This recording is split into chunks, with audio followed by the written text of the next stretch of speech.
हाँ जी, hello students. अज असी dynamics का लैक्चर नंबर 15 करांगे। Newton's laws of motion exercise third B third chapter है तो अज बी एक्सरसाइज स्टार्ट करनी है पार्ट 4th। इस चैप्टर का पार्ट 4th करन जा रहे हैं। ये असी डिस्कस करांगे weight carried by lift. Lift में जे आप कोई वेट रखते हैं तो जे तो असी नीचे जाने डाउनवर्ड जाने तो वो डिक्रीज़ होना वेट जी रीडिंग आ। सपोज करो कि मैं एक वेट करने वाली मशीन रख देवां लिफ्ट में, उत्ते मेरा एक्चुअल वेट 65 kg आ। जे लिफ्ट डाउनवर्ड मूव करेगी तो वो वेट डिक्रीज़ होना। सपोज कर लो 50 kg हो गया, डिक्रीज़ होएगा पता नहीं कितना होना। इदां ही जे लिफ्ट अपवर्ड मूव करेगी तो वो वेट जी वो वेट करने वाली मशीन है उत्ते जी रीडिंग है वो इनक्रीज़ हो जानी आ, क्योंकि असी अपवर्ड एक्सलेशन जा रहे हैं। साड़ी जी एक्सलेशन है वो पॉजिटिव आ। इदां ही जो असी नीचे जा रहे हैं वेट डिक्रीज़ होना। ये याद रखियो, जो असी उपर जावांगे वेट इनक्रीज़ होना। क्यों होना वो असी इस चैप्टर च डिस्कस करांगे। हाँ जी, इस एक्सरसाइज का असी फस्ट क्वेश्चन करन जा रहे हैं। फस्ट क्वेश्चन एक्सरसाइज का आ मैन जिहदा वेट है 62 kg। फस्ट क्वेश्चन का सोल्यूशन एक मैन आ, उसका मास मैनू पता 62 kg आ। Is in a lift which is descending with an acceleration 0.7 metre per second. एक मेरे को लिफ्ट आ, एक मेरे को की आ, एक लिफ्ट आ। हाँ जी, एक लिफ्ट आ, उहदे उत्ते कोई वेट आ, वेट कितना 62 kg। उन्होंने मैं शो करूँगा 62G एज ए फोर्स लिखांगे असी 62G। इस ब्लॉक का जो भी आ, कोई परसन भी हो सकता, कोई ब्लॉक भी हो सकता, जो भी उन्होंने कहा इत्थे मैन कहा। सो मैन का वेट आ 62 kg। वेट हमेशा डाउनवर्ड असी शो करना। हुण लिफ्ट किधर नूं जा रही है? लिफ्ट नीचे नूं आ रही है, डिसेंड कर रही है। असेंड उपर जाना, डिसेंड नीचे आना। उपर नूं जा रहे हैं, सॉरी नीचे नूं आ रहे हैं। कितनी एक्सलरेशन के नाल वो सानूं गिवन आ 0.7 metre per second square acceleration ये गिवन आ। कहने का मीनिंग आ डाउनवर्ड एक्सलरेशन गिवन आ। डाउनवर्ड एक्सलरेशन गिवन आ कितनी 0.7 मीटर पर सैकेंड स्केयर ये गिवन आ। बड़े ध्यान नाल समझने, बड़े इंटरस्टिंग डेली लाइफ च काम आने वाले क्वेश्चन। असी ये कह दें ना कि डेली लाइफ च काम ही नहीं आता मैथेमैटिक्स, ये डेली लाइफ च काम आने वाले आ। हाँ जी, डाउनवर्ड एक्सलरेशन आ 0.7 मीटर पर सैकेंड स्केयर।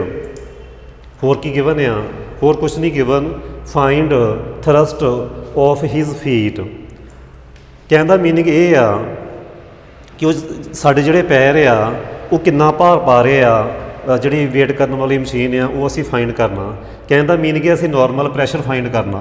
हुण कई तरह क्वेश्चन पूछा जाता, फाइंड नॉर्मल प्रैशर भी कह सकते हैं, जां अपेरेंट वेट भी कह सकते हैं कि अपीयर कितना हो रहा वेट। क्वेश्चन इदा भी कह देंगे कि जी वेटिंग मशीन आ वह अपेरेंट वेट कितना, मतलब अपीयर कितना हो रहा है। तो 62 kg आ, जदों डाउनवर्ड एक्सलेशन 0.7 आ उदों अपीयर कितना हो रहा वो सानूं पुछ सकते हैं। इदा भी पूछ सकते हैं, जां ये कह सकते हैं फाइंड नॉर्मल प्रैशर, जां इदा कह सकते हैं कि फाइंड अपेरेंट वेट। वो मैं सपोज कर लेना कि प्रैशर पै रहा आर, वो प्रैशर पै रहा R. Let R be normal pressure. Normal pressure, normal pressure on lift कह लो जां ऑन वेटिंग मशीन कह लो, वो तुहाडी अपनी चॉइस आ। गल एक ही है। हाँ जी, हुण तुसीं कहोगे सर नॉर्मल प्रैशर की हुंदा, वो मैं समझाना चाहना तुहानूं थोड़ा जिहा। नॉर्मल प्रैशर असीं किहनूं कहने आ, बड़े ध्यान नाल समझना। आ कोई वेट आ मेरे कोल, ये इस सरफस ते मैं कोई वेट पाया, की कर रही आ ये बुक नीचे नूं भार पा रही आ। मैं होर थोड़ा वेट पाना, मैं थोड़ा जिहा वेट होर पाना, एक वेट होर पा दिता। हुण होर ज़्यादा जिहड़ा मैनूं फील हो रहा, ये जिहड़ियां बुक्स है ना नीचे नूं वेट पा रही अपना। जिद्दां मैं ये शो किया नीचे नूं 62G नीचे नूं फोर्स लग रही है। ਮੇਰਾ ਜਿਹੜਾ ਹੱਥ ਹੈ ਨਾ ਉਹ 'ਤੇ ਕਾਫੀ ਦਬਾਅ ਪੈ ਰਿਹਾ ਨੀਚੇ ਨੂੰ ਪੈ ਰਿਹਾ, ਨੀਚੇ ਨੂੰ ਪ੍ਰੈਸ ਕਰੀ ਜਾ ਰਹੀ ਹਾਂ। ਇੱਦਾਂ ਹੋਰ ਪਾ ਦੂੰਗਾ, ਹੋਰ ਨੀਚੇ ਨੂੰ ਪ੍ਰੈਸ ਕਰੀ ਜਾਣਾ। ਤੇ ਮੇਰਾ ਹੈਂਡ ਕੀ ਕਰ ਰਿਹਾ, ਮੇਰਾ ਹੱਥ ਕੀ ਕਰ ਰਿਹਾ, ਇੱਕ ਫੋਰਸ ਲਗਾ ਰਿਹਾ ਇਹਨਾਂ ਨੂੰ ਉੱਪਰ ਚੁੱਕਣ ਦੇ ਲਈ। ਮੇਰਾ ਹੈਂਡ ਕੀ ਕਰ ਰਿਹਾ, ਉੱਪਰ ਨੂੰ ਇੱਕ ਫੋਰਸ ਲਗਾ ਰਿਹਾ। ਬੁੱਕਸ ਕੀ ਕਰ ਰਹੀਆਂ, ਨੀਚੇ ਨੂੰ ਪ੍ਰੈਸ ਕਰ ਰਹੀਆਂ ਮੈਨੂੰ, ਤੇ ਮੈਂ ਜਿਹੜੀ ਇੱਕ ਫੋਰਸ ਲਗਾ ਰਿਹਾ, ਅਪਵਰਡ ਫੋਰਸ ਲਗਾ ਰਿਹਾ, ਉਨੀ ਲਗਾ ਰਿਹਾ ਜਿੰਨੀਆਂ ਇਹ ਬੁੱਕਸ ਲਗਾ ਰਹੀਆਂ। ਮੈਂ ਉਨੀ ਹੀ ਫੋਰਸ ਲਗਾ ਰਿਹਾ ਜਿੰਨੀਆਂ ਇਹ ਬੁੱਕਸ ਨੀਚੇ ਨੂੰ ਫੋਰਸ ਲਗਾ ਰਹੀਆਂ। ਮੈਂ ਬਿਲਕੁਲ ਉਨੀ ਫੋਰਸ ਲਗਾ ਕੇ ਇਹਨਾਂ ਨੂੰ ਰੋਕਿਆ ਹੋਇਆ। ਮੈਂ ਉੱਪਰ ਨੂੰ ਇੱਕ ਫੋਰਸ ਲਗਾ ਰਿਹਾ। ਇਹਨੂੰ ਅਸੀਂ ਕਹਿੰਦੇ ਹਾਂ ਨਾਰਮਲ ਪ੍ਰੈਸ਼ਰ। ਇਹ ਜੋ ਮੈਂ ਸ਼ੋਅ ਕੀਤੀ ਆ ਜੋ ਨੀਚੇ ਨੂੰ ਆ, ਇਹ ਉਸ ਬੋਡੀ ਦਾ ਵੇਟ ਸ਼ੋਅ ਕਰ ਰਹੇ ਆ, ਤੇ ਜੋ ਆ ਰਿਹਾ ਉਹ ਜੋ ਮੈਂ ਫੋਰਸ ਲਗਾ ਰਿਹਾ ਇਹ ਉਹ ਸ਼ੋਅ ਕਰ ਰਹੇ ਆ। ਇਹਨੂੰ ਅਸੀਂ ਆਲਵੇਜ਼ ਨਿਊਟਨ 'ਚ ਹੀ ਲਵਾਂਗੇ। ਜਿੱਦਾਂ ਕਿ ਮੈਂ ਪਹਿਲੇ ਦੱਸ ਚੁੱਕਿਆ, force is always taken in Newton. ਉਮੀਦ ਕਰਦਾ ਕਿ ਕਨਸੈਪਟ ਸਮਝ ਆ ਗਿਆ। ਇਹ ਬੁੱਕਸ ਨੀਚੇ ਨੂੰ ਵੇਟ ਪਾ ਰਹੀਆਂ, ਤੇ ਮੇਰਾ ਜਿਹੜਾ ਮੈਂ ਜੋ ਫੋਰਸ ਲਗਾ ਰਿਹਾ ਉਹ ਅਪਵਰਡ ਲਗਾ ਰਿਹਾ, ਉਹਨੂੰ ਅਸੀਂ ਕਹਿੰਦੇ ਆ ਨਾਰਮਲ ਪ੍ਰੈਸ਼ਰ। ਉਹਨੂੰ ਮੈਂ ਕੀ ਕਹਿੰਦਾ, ਨਾਰਮਲ ਪ੍ਰੈਸ਼ਰ। ਹਾਂ, ਜੇ ਬਹੁਤ ਜ਼ਿਆਦਾ ਭਾਰ ਪਾ ਦਾਂਗੇ ਤੇ ਮੇਰੇ ਕੋਲ ਉਨੀ ਫੋਰਸ ਹੋਣੀ ਨਹੀਂ, ਤੇ ਉਹ ਫਿਰ ਨੀਚੇ ਨੂੰ ਬੁੱਕਸ ਡਿੱਗ ਜਾਣਗੀਆਂ। ਇਸ ਕਰਕੇ ਫੋਰਸ ਜਿੰਨੀ ਨੀਚੇ ਨੂੰ ਲੱਗੇਗੀ ਉਨੀ ਅਸੀਂ ਅਪਵਰਡ ਫੋਰਸ ਲਗਾ ਰਹੇ ਹਾਂ। ਹਾਂਜੀ, ਕਹਿਣ ਦਾ ਮੀਨਿੰਗ ਇਹ ਕਿ ਇਹ ਇਕੁਅਲ ਹੈ ਦੋਵੇਂ। ਹਾਂਜੀ, ਇੱਕ ਅਪਵਰਡ, ਇੱਕ ਡਾਊਨਵਰਡ। ਹੁਣ ਅਸੀਂ ਲਿਖਾਂਗੇ ਇਕੁਏਸ਼ਨ ਆਫ ਮੋਸ਼ਨ। ਹੁਣ ਅਸੀਂ ਲਿਖਾਂਗੇ equation of motion. Equation of motion ਉਹ ਤੁਸੀਂ ਪੜ੍ਹ ਚੁੱਕੇ ਆ ਪਹਿਲਾਂ ਕਿ ਉਹ ਕੀ ਹੁੰਦੀ ਆ। ਉਹ ਹੁੰਦੀ ਆ ਫੋਰਸ ਮਾਸ ਇਨਟੂ ਐਕਸਲਰੇਸ਼ਨ। ਹੁਣ ਫੋਰਸ ਕਿੰਨੀ ਆ ਇੱਥੇ, ਇੱਕ ਗੱਲ ਸਮਝ ਲੈਣੀ ਆ। ਜੇ ਤਾਂ ਐਕਸਲਰੇਸ਼ਨ ਡਾਊਨਵਰਡ ਆ ਤਾਂ ਅਸੀਂ ਜਿਹੜੀ ਡਾਊਨਵਰਡ ਫੋਰਸ ਪਹਿਲਾਂ ਲੈਣੀ ਆ 62G। ਇਹ ਬਿਲਕੁਲ ਓਪੋਜ਼ਿਟ ਡਾਇਰੈਕਸ਼ਨ ਦੇ ਵਿੱਚ ਆ, ਅਪਵਰਡ ਫੋਰਸ ਲੱਗਦੀ ਪਈ ਆ। ਇਹ ਮਾਈਨਸ ਕਰਾਂਗੇ, ਇਹ ਹੋ ਗਈ -R, ਇਹ ਹੋ ਗਈ -R, ਇਹ ਮਾਈਨਸ ਹੋ ਗਈ R। ਹਾਂਜੀ, ਇਜ਼ ਇਕੁਅਲ ਟੂ ਮਾਸ ਕਿੰਨਾ ਮੇਰੇ ਕੋਲ 62, ਮਾਸ ਕਿੰਨਾ 62, ਐਂਡ F ਗਿਵਨ 0.7। ਇਹ ਸੀ ਸਾਡੇ ਕੋਲ। ਇੱਥੋਂ ਅਸੀਂ R ਕੈਲਕੂਲੇਟ ਕਰਨਾ। R ਕੀ ਆ, ਥਰਸਟ। ਜੋ ਪੁੱਛੀ ਉਹਨਾਂ ਨੇ, ਮੈਂ ਇਹਨੂੰ ਨਾਰਮਲ ਪ੍ਰੈਸ਼ਰ ਕਿਹਾ, ਬਟ ਸਟੇਟਮੈਂਟ ਵਿੱਚ ਉਹਨਾਂ ਨੇ ਇਹਨੂੰ ਥਰਸਟ ਕਿਹਾ। ਥਰਸਟ ਫਾਈਂਡ ਕਰਨੀ ਹੈ। ਹਾਂਜੀ, ਉਹ ਫਾਈਂਡ ਕਰੀਏ। R ਦੀ ਵੈਲਿਊ ਕੀ ਆ ਗਈ ਇੱਥੋਂ, R ਦੀ ਵੈਲਿਊ ਆ ਗਈ 62G। ਇਹ ਹੋ ਗਿਆ -62 ਇੰਟੂ 0.7। ਇਹਨੂੰ ਤੁਸੀਂ ਹੁਣ ਕੈਲਕੂਲੇਟ ਕਰ ਲੈਣਾ। 62 ਜੇ ਮੈਂ ਕਾਮਨ ਕਰ ਲਵਾਂ, ਇਹ ਹੋ ਜਾਊਗਾ 9.8 ਮਾਈਨਸ 0.7। ਸਿੰਪਲੀਫਾਈ ਕਰੀਏ, ਤੁਸੀਂ ਇਹਨੂੰ ਸਿੰਪਲੀਫਾਈ ਕਰੋਗੇ 62 ਇੰਟੂ 9.8 ਚੋਂ 0.7 ਮਾਈਨਸ ਕਰ ਦਈਏ ਤਾਂ 9 ਪੁਆਇੰਟ ਰਹਿ ਗਿਆ 1। ਇਹ ਤੁਹਾਡਾ ਨਿਊਟਨ 'ਚ ਆਨਸਰ ਆਉਣਾ। ਠੀਕ ਹੈ ਜੀ, ਇਹ ਤੁਹਾਡਾ ਆਨਸਰ ਆਉਣਾ ਨਿਊਟਨ 'ਚ। ਤੁਸੀਂ ਇਹਨੂੰ ਮਲਟੀਪਲਾਈ ਕਰ ਲੋਗੇ ਤੇ ਤੁਹਾਡਾ ਜਿਹੜਾ ਆਨਸਰ ਆ ਉਹ ਨਿਊਟਨ 'ਚ ਆ ਜਾਣਾ। ਉਹ ਸ਼ਾਇਦ ਮੇ ਵੀ ਆ ਜਾਵੇ 564.2, 560.2 ਆ ਜਾਊਗਾ ਨਿਊਟਨ 'ਚ। ਬਟ ਜੇ ਤੁਸੀਂ kg ਵੇਟ 'ਚ ਲਿਆਉਣਾ ਚਾਹੁੰਦੇ ਆ ਤਾਂ ਕੀ ਕਰੋਗੇ, ਤੁਸੀਂ ਇਹਨੂੰ ਡਿਵਾਈਡ ਕਰ ਦੋਗੇ G ਦੇ ਨਾਲ। G ਮੀਨਸ 9.8 ਦੇ ਨਾਲ, ਉਹ ਆ ਜਾਏਗਾ kg ਵੇਟ ਵਿੱਚ, ਉਹ ਆ ਜਾਊਗਾ kg ਵਿੱਚ। ਇਹ ਮੇਰਾ ਆਨਸਰ ਆ। ਹੁਣ ਤੁਸੀਂ ਇਹ ਨਹੀਂ ਕਹਿਣਾ ਸਰ, ਤੁਸੀਂ ਤਾਂ ਇਹ ਕਹਿੰਦੇ ਸੀ ਕਿ R ਜਿੰਨਾ ਆ ਰਿਹਾ ਉਨਾ ਹੀ 62G ਹੋਊਗਾ। ਮੈਂ ਉਹ ਗੱਲ ਕੀਤੀ ਸੀ ਜਦੋਂ ਰੈਸਟ ਵਿੱਚ ਆ, ਬਟ ਉਹ ਡਾਊਨਵਰਡ ਜਾ ਰਿਹਾ, ਉਦੋਂ ਵੱਧ ਘੱਟ ਹੋ ਜਾਣੀ ਆ। ਜਿੱਦਾਂ ਕਿ ਮੈਂ ਪਹਿਲਾਂ ਦੱਸ ਚੁੱਕਿਆ, ਜੇ ਤਾਂ ਰੈਸਟ ਵਿੱਚ ਆ ਤਾਂ 62 ਸ਼ੋ ਹੋਣਾ, ਬਟ ਜੇ ਅਸੀਂ ਨੀਚੇ ਨੂੰ ਜਾ ਰਹੇ ਹਾਂ, ਜੇ ਨੀਚੇ ਨੂੰ ਜਾ ਰਹੇ ਹਾਂ ਤਾਂ ਉਹਦੀ ਵੈਲਿਊ ਘਟਣੀ ਆ, ਅਪੇਰੈਂਟ ਵੇਟ ਘਟਣਾ। ਉੱਪਰ ਜਾਵਾਂਗੇ ਤਾਂ ਵਧਣਾ, ਉਦੋਂ ਇਹਦੀ ਵੈਲਿਊ ਵਧਣੀ ਆ, ਜਦੋਂ ਨੀਚੇ ਜਾਵਾਂਗੇ ਉਦੋਂ ਘਟਣੀ ਆ। ਅਤੇ ਇੱਥੇ ਜਿਹੜਾ ਆਨਸਰ ਆ G ਨਾਲ ਡਿਵਾਈਡ ਕਰਕੇ ਉਹ ਆ ਜਾਣਾ ਸਾਡੇ ਕੋਲ 57। G ਨਾਲ ਡਿਵਾਈਡ ਕਰੋਗੇ 57.57 kg। ਇਹ ਮੇਰੀ R ਦੀ ਵੈਲਿਊ ਆਈ। ਇਹ ਆਇਆ ਨਾਰਮਲ ਪ੍ਰੈਸ਼ਰ, ਇਹ ਆਇਆ ਅਪੇਰੈਂਟ ਵੇਟ ਕਹਿ ਲਓ ਜਾਂ ਕਹਿ ਲਓ ਇਹ ਥਰਸਟ ਆ। ਇਹ ਮੇਰਾ ਆਨਸਰ ਆ। ਦੇਖੋ ਘੱਟ ਆਇਆ ਕਿਉਂਕਿ ਅਸੀਂ ਡਾਊਨਵਰਡ ਮੂਵ ਕਰਦੇ ਪਏ ਆ। ਐਕਚੁਅਲ ਵੇਟ ਸੀ 62 ਅਤੇ ਮੇਰੇ ਕੋਲ ਆਇਆ 57 ਪੁਆਇੰਟ ਸਮਥਿੰਗ। ठीक है जी। ये सी ये क्वेश्चन मैं एक बार फिर रिपीट कर देना क्योंकि ये फस्ट क्वेश्चन सी। मास 62 गिवन आ, लिफ्ट जी मूव करती पई आ डाउनवर्ड विद एक्सलरेशन 0.7 वो मैंशन कर लिया। आर मान लिया नॉर्मल प्रैशर जां कह लो थ्रस्ट तो जां कह लो apparent weight. Equation of motion जो भी लिखनी आ, जे असी डाउनवर्ड मूव करते पे तो 62 जी माइनस आर लिखांगे, जे अपवर्ड मूव करते पे तो आर माइनस 62 जी करांगे। इफैक्टिव फोर्स कह लो 62 g minus are effective force ये माइनस करके बस उस तो बाद असी आर कैलकुलेट करना। वो हमेशा तुहाडा न्यूटन च आना, उन्होंने जी नाल डिवाइड कर दो, 9.8 नाल डिवाइड कर दो, वो तुहाडी वैल्यू आ गई। हुण असी करांगे नैक्सट क्वेश्चन। हाँ जी, हुण असी करांगे question second. Waiting machine is placed on the floor of elevator. कहते जो एक एलीवेटर है ना वो असी फर्श ते एक वेट करने वाली मशीन रखी सॉरी ये बॉक्स इंडीकेट अ वेट 20 kg। वो जो बॉक्स रखा ना असी एलीवेटर ते वो 20 kg मास शो कर रहा रैसट विच। कदों वैन एलीवेटर एट रैसट, जो रैसट विच आ। अच्छा, फिर फस्ट पार्ट आ determine acceleration when machine indicate weight 16 kg।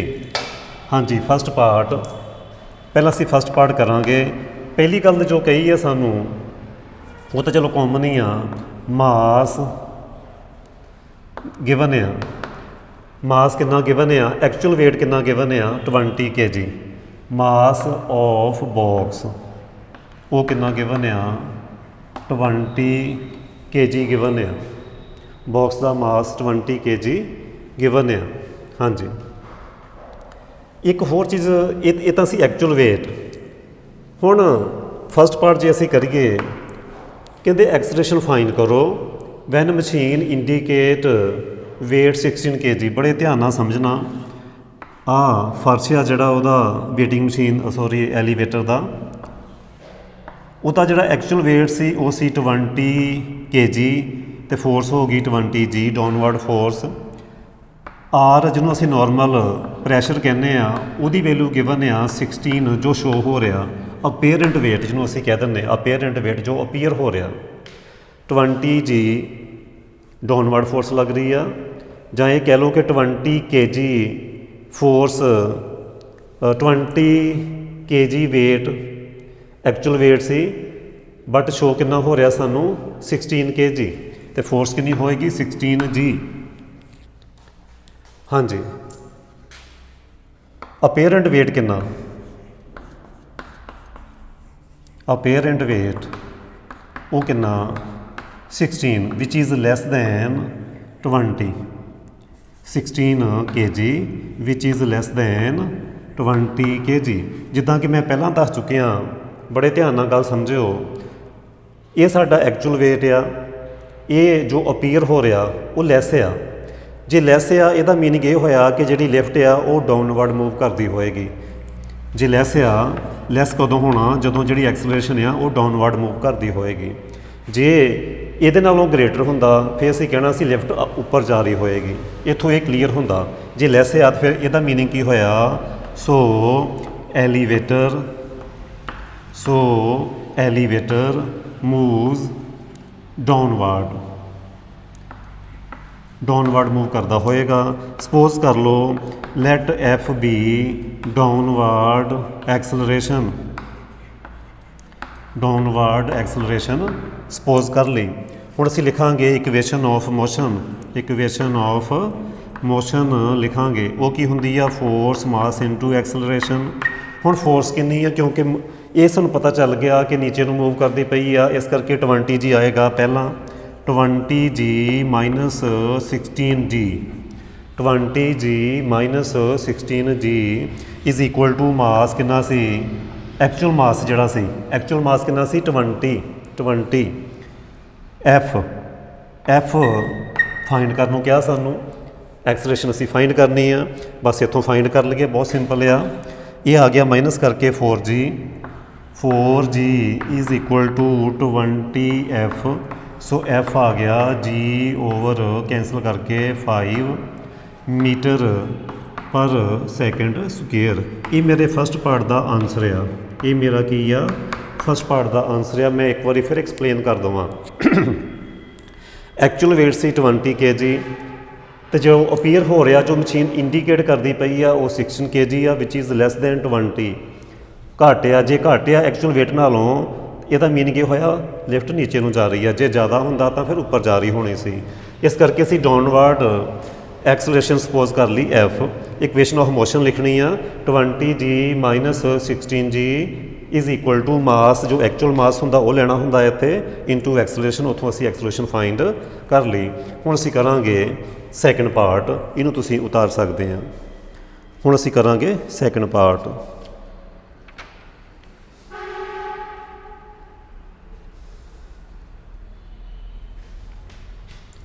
हाँ जी, उम्मीद करदा कि तुसीं उतार लिया होएगा।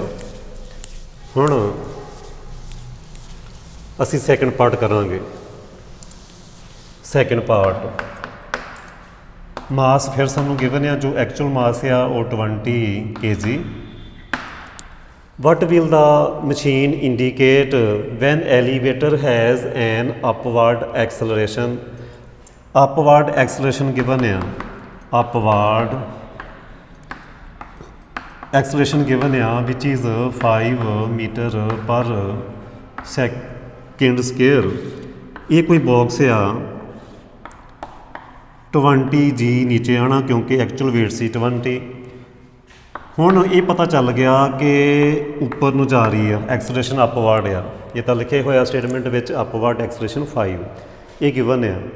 हाँ जी, जे ये गिवन आ, फाइंड की करना असीं, कितना वेट अपीयर हो रहा वो असी फाइंड करना। What will the machine indicate, machine कितना इंਡੀਕੇਟ करती है।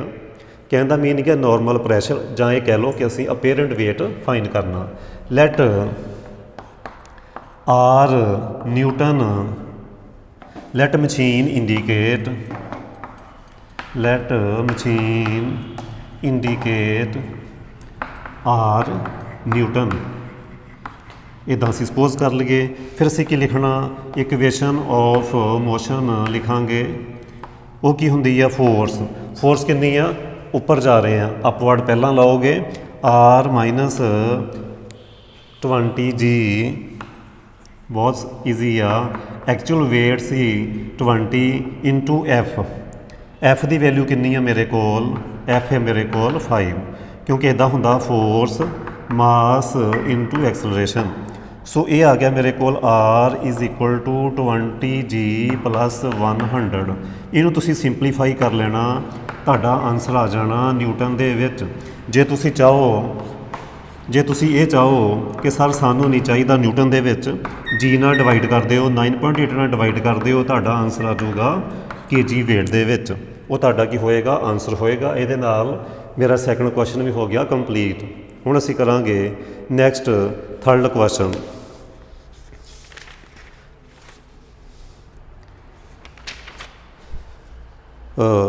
अज लई ये 2 क्वेश्चन ही बहुत आ, क्योंकि बाकी 3 क्वेश्चन रह जाने आ, वो असीं अगले लैक्चर च करांगे, क्योंकि एक तो बहुत छोटा क्वेश्चन है। चलो फोर्थ क्वेश्चन मैं अज करवाना, साडा नैक्सट क्वेश्चन होएगा फोर्थ। हाँ जी, हुण असीं क्वेश्चन करांगे फोर्थ। थर्ड क्वेश्चन मैं कल कराऊँगा, third and fifth. A thief jumps of the terrace of A building with heavy bundle. एक ना चोर आ जो छत ते चढ़िया होया, बिल्डिंग की छत के उपर एक भारा बंडल उन्हें अपने सिर के उपर चुकिया होया। And falls freely under gravity. Falls freely under gravity, इनू असी कर लेना underline. Falls freely under gravity, इनू असी कर लेना underline. While he is following, what is the pressure on his had. ये डेली लाइफ आन काम आने वाले सारे क्वेश्चन आ। कहते एक चोर आ, वो उन्हें चोरी करके भजना होएगा, उहदे छत ते छत तो नीचे छाल मारनी आ, हैवी बंडल उहदे सिर दे उपर आ। जदों वो जंप कर जाता नीचे, तो उहदे सिर उपर प्रैशर कितना वो असी फाइंड करना। बड़े ध्यान नाल समझना, ਬਿਲਕੁਲ ਉਹੀ ਲਿਫਟ ਵਾਲਾ ਕੇਸ।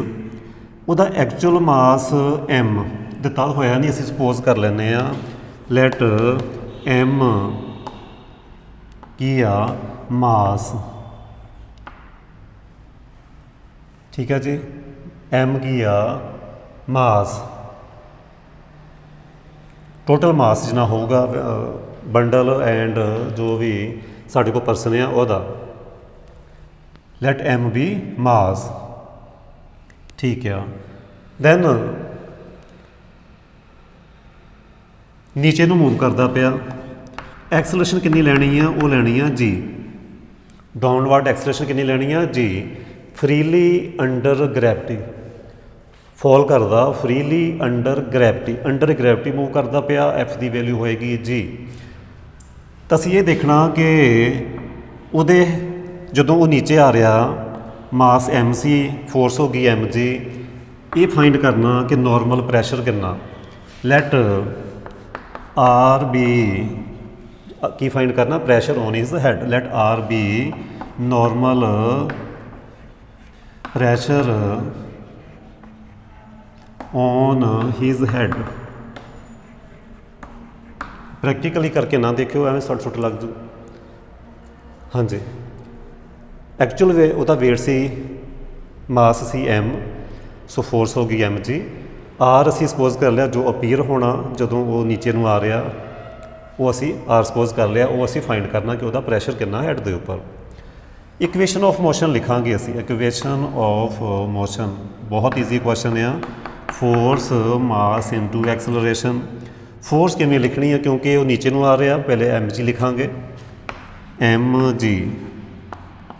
ਮਾਸ ਵੀ m ਆ, f mg minus r, mg minus r, ਮਾਸ m ਆ, f ਦੀ ਵੈਲਿਊ ਕਿੰਨੀ ਆ g, ਕਿਉਂਕਿ ਲਿਖਿਆ ਹੋਇਆ ਫੋਲਸ ਫਰੀਲੀ ਅੰਡਰ ਗ੍ਰੈਵਿਟੀ, ਸੋ f ਦੀ ਵੈਲਿਊ g। ਜਦੋਂ ਅੰਡਰ ਗ੍ਰੈਵਿਟੀ ਮੂਵ ਕਰੀਏ, ਜੇ ਤਾਂ ਨੀਚੇ ਨੂੰ ਆਈਏ ਤਾਂ g, ਜੇ ਅਪਵਰਡ ਚਾਹੀਏ ਤਾਂ ਮਾਈਨਸ g। ਇਹ ਅਸੀਂ ਪਹਿਲੇ ਹੀ ਦੱਸ ਚੁੱਕੇ ਹਾਂ। mg ਤਾਂ ਹੋ ਗਈ ਕੈਂਸਲ, ਸੋ r ਦੀ ਵੈਲਿਊ ਆ ਗਈ 0। ਇਹਦਾ ਮੀਨਿੰਗ ਇਹ ਹੋਇਆ ਕਿ ਜਦੋਂ ਉਹ ਜੰਪ ਕਰ ਰਿਹਾ ਨਾ ਨੀਚੇ, ਅੰਡਰ ਗ੍ਰੈਵਿਟੀ ਮੂਵ ਕਰਦਾ ਪਿਆ, ਅਤੇ ਉਹਦੇ ਹੈਡ ਦੇ ਉੱਪਰ ਕੋਈ ਪ੍ਰੈਸ਼ਰ ਨਹੀਂ ਹੋਣਾ। ਉਹਨੂੰ ਇੱਦਾਂ ਫੀਲ ਹੋਣਾ ਕਿ ਮੈਂ ਤਾਂ ਕੁਛ ਚੁੱਕਿਆ ਹੀ ਨਹੀਂ। ਇਸ ਕਰਕੇ ਕੀ ਆਨਸਰ ਆ ਗਿਆ ਇਹਦਾ, r ਦੀ ਵੈਲਿਊ ਕੀ ਆ ਗਈ 0। ਸੋ there is no pressure on his head, ਇਹ ਇਸ ਕੁਐਸਚਨ ਦਾ ਆਨਸਰ ਆ। ਮੈਂ ਫਿਰ ਰਿਪੀਟ ਕਰਦਾ, ਜਦੋਂ ਕੋਈ ਪਰਸਨ ਕੋਈ ਵੇਟ ਚੁੱਕ ਕੇ ਜੰਪ ਕਰਦਾ ਨੀਚੇ, ਜਿੰਨਾ ਮਰਜ਼ੀ ਵੇਟ ਚੁੱਕਿਆ ਹੋਵੇ, ਉਹਨੂੰ ਇੱਦਾਂ ਲੱਗਣਾ ਕਿ ਮੇਰੇ ਉੱਪਰ ਤਾਂ ਕੋਈ ਪ੍ਰੈਸ਼ਰ ਹੈ ਹੀ ਨਹੀਂ, ਉਹ ਪ੍ਰੈਸ਼ਰ 0 ਹੋਣਾ। ਉਹ ਅਸੀਂ ਇੱਥੇ ਸ਼ੋਅ ਕਰਤਾ ਜਦੋਂ ਉਹ ਅੰਡਰ ਗ੍ਰੈਵਿਟੀ ਮੂਵ ਕਰੇਗਾ, r ਦੀ ਵੈਲਿਊ ਆ ਗਈ 0। So there is no pressure. Exercise ਦੇ ਬਾਕੀ ਕੁਐਸਚਨ ਅਸੀਂ ਆਪਣੀ ਅਗਲੇ ਲੈਕਚਰ 'ਚ ਕਰਾਂਗੇ। Thank you.